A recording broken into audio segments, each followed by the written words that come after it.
Guntur YCP శ్రేణులు భగ్గుమంటున్నారు. Guntur YCP మహిళా విభాగం నేతలు చాలా ఘాటుగా స్పందిస్తున్న రిపోర్ట్ కూడా మనం చూసాం. ఇప్పుడు వైజాగ్ వెళ్దాం. రవిచంద్ర దగ్గర వైసీపీ శ్రేణులు తీవ్ర ఆందోళన వ్యక్తం చేస్తున్న సందర్భం కనపడుతోంది. రవిచంద్ర, సిచ్యువేషన్ అలాగే ఉందా ఏంటి? శ్రేణులను కొంతవరకు శాంతించే అవకాశం ఉందా? ఎవరైనా మంత్రులు కావచ్చు, పై స్థాయి నేతలు కావచ్చు, ఎవరైనా వాళ్ళని సమాధానపరిచే అవకాశం ఉందా? ముఖ్యమంత్రిపై జరిగిన దాడి ఘటనకు ప్రతిపక్షాలు సమాధానం చెప్పాలని వైఎస్ఆర్ కాంగ్రెస్ పార్టీ డిమాండ్ చేస్తోంది.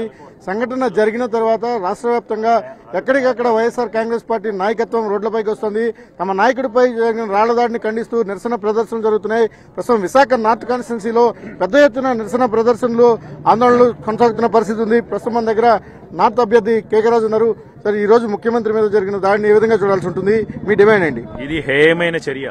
ఇది చంద్రబాబు నాయుడు మార్కు దాడి. ఇది చంద్రబాబు నాయుడు మార్కు రాజకీయం. ఎన్నికల్లో ఓడిపోతామనే భయంతో ప్రీకిపంద చర్యగా ఈరోజు జగన్మోహన్ రెడ్డి గారు ఎన్నికలకు మేమంతా సిద్ధం పేరుతో ఇడుపులపాయలో ప్రారంభించిన బస్సు యాత్రకి గడిచిన 4 సంవత్సరాల 10 నెలల కాలంలో ప్రతి క్షణం ప్రజాహితం కోసం పాటుపడుతూ ప్రజలిచ్చే అధికారంతో సుపరిపాలన అందించి రేపు రాబో ఎన్నికల్లో వైఎస్ఆర్ కాంగ్రెస్ పార్టీ అఖండ విజయం గెలుపు దిశగా పయనిస్తున్న తరుణంలో ఇడుపులపాయ నుంచి ఇచ్చాపురం వరకు జరుగుతున్న యాత్రలో భాగంగా విజయవాడకి చేరుకున్న తరుణంలో అది చూసి ఓర్వలేక ఏదో రకంగా ఈ ఎన్నికలు వాయిదా వేయాలి, ఆంధ్రప్రదేశ్ రాష్ట్రంలో ప్రజలను రెచ్చగొట్టి, వైఎస్ఆర్ కాంగ్రెస్ పార్టీ అభిమానులను రెచ్చగొట్టి, వైఎస్ఆర్ కాంగ్రెస్ పార్టీ నాయకుల్ని రెచ్చగొట్టి శాంతి భద్రతకు విఘాతం కలిగించి ఆందోళనకైన పరిస్థితులు, ఉద్రేకపూరితమైన పరిస్థితులు ఈ రాష్ట్రంలో సృష్టించి ఎన్నికలు వాయిదా వేయాలనే కోణంలో భాగంగానే చంద్రబాబు నాయుడు ఈ దుర్మార్గపు చర్యకి, హేయమైన చర్యకు పాల్పడ్డాడని మేము భావిస్తాను. ఏది ఏమైనా ఇది ప్రజాస్వామ్యంలో చాలా దుర్మార్గపు చర్య.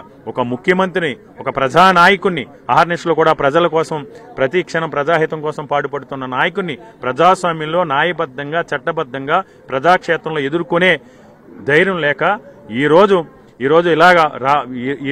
విధంగా హేయమైన చర్యకు పాల్పడటాన్ని మేము తీవ్రంగా ఖండిస్తున్నాం. ఏది ఏమైనా మీరు ఎన్ని కుట్రలు కుతంత్రాలు చేసినా, ఎన్ని అరాచకాలు సృష్టించడానికి, ఎన్ని అల్లర్లు సృష్టించడానికి మీరు ప్రయత్నించినా మా నాయకుడు మాకు క్రమశిక్షణ నేర్పారు. మా నాయకుడు మేము సమన్వయంగా ఉండటం నేర్పారు.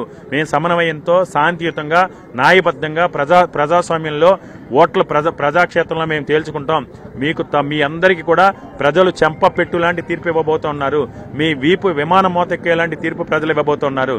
ఇప్పటికైనా చంద్రబాబు నాయుడు తన తప్పు తెలుసుకుని, ఆ కూటమి నాయకులు తమ తప్పులు తెలుసుకుని బేషరతుగా మా నాయకుడు జగన్మోహన్ రెడ్డి గారికి క్షమాపణ చెప్పి ఎవరైతే కుట్ర కోణంలో ఉన్నారో వాళ్ళందరినీ కూడా తక్షణం సరెండర్ చేయాలని మేము డిమాండ్ చేస్తున్నాం.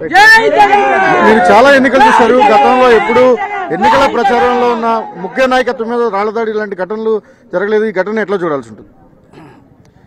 బడుగు బలహీన వర్గాల, అణగారిన వర్గాల ఆశాజ్యోతి, గౌరవ శ్రీ ముఖ్యమంత్రి శ్రీ జగన్మోహన్ రెడ్డి గారిపై జరిగినటువంటి దాడి ఈరోజు ఆంధ్రప్రదేశ్లో పేద ప్రజలపై చేసిన దాడిగా భావిస్తా ఉన్నాం. ఎందుకంటే ఈరోజు పేద ప్రజల గురించి అహర్నిశలు కష్టపడుతున్నటువంటి, ఆలోచిస్తున్నటువంటి నాయకుడు శ్రీ జగన్మోహన్ రెడ్డి గారు.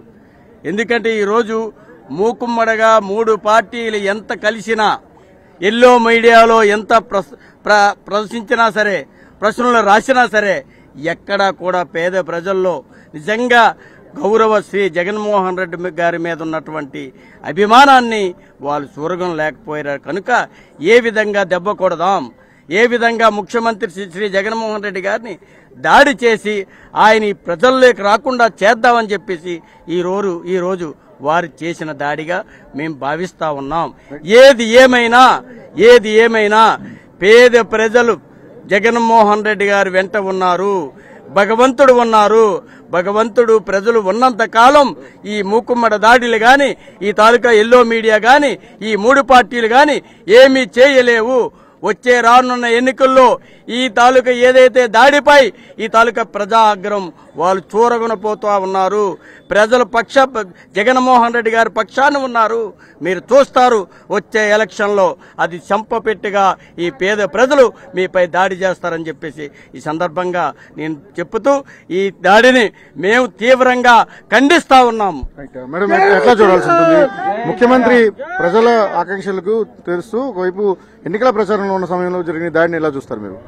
రాష్ట్ర ప్రజలందరూ కూడా జగన్మోహన్ రెడ్డి గారిని ఈ రోజు ఎప్పుడెప్పుడు మళ్ళీ మా సీఎం చేసుకుందామని చూస్తున్న తరుణంలో 3 పార్టీలు కలిసినప్పటికీ కూడా మనకు ప్రజాభిప్రాయం మనకు రావట్లేదు, ప్రజలు మన వైపు ఆకర్షించబడట్లేదు అన్న బాధతో ఏదో విధంగా మనం ఎలాగైనా విధ్వంసం సృష్టించాలి, జగన్మోహన్ రెడ్డి గారిని ఎలాగైనా తీసేయాలి అనే ప్రకంపనలతో ఇప్పటికీ కూడా మీ అందరికీ తెలిసిన విషయం, ప్రతి ఒక్కరూ మాట్లాడేటప్పుడు ప్రజలకి సేవ చేస్తాం ఇది చేస్తామని కాకుండా మన గవర్నమెంట్ వచ్చాక వాళ్ళు తోలు తీస్తాము లేకపోతే రెడ్ బుక్ లో రాసుకున్నామని, మొన్నటికి మొన్న విష్ణుకుమార్ రాజు గారు కూడా చేప మీద పోలీసు ఎలా ఉంటుందో దాన్ని ఎలా లాగుతారో మనం కూడా అలాగే జనాలు లాగాలని కూడా ఆయన స్వయంగా ఆయనే విష్ణుకుమార్ రాజు గారు మాట్లాడడం ప్రతి ఒక్కరు కూడా లైవ్ లో విన్నారు.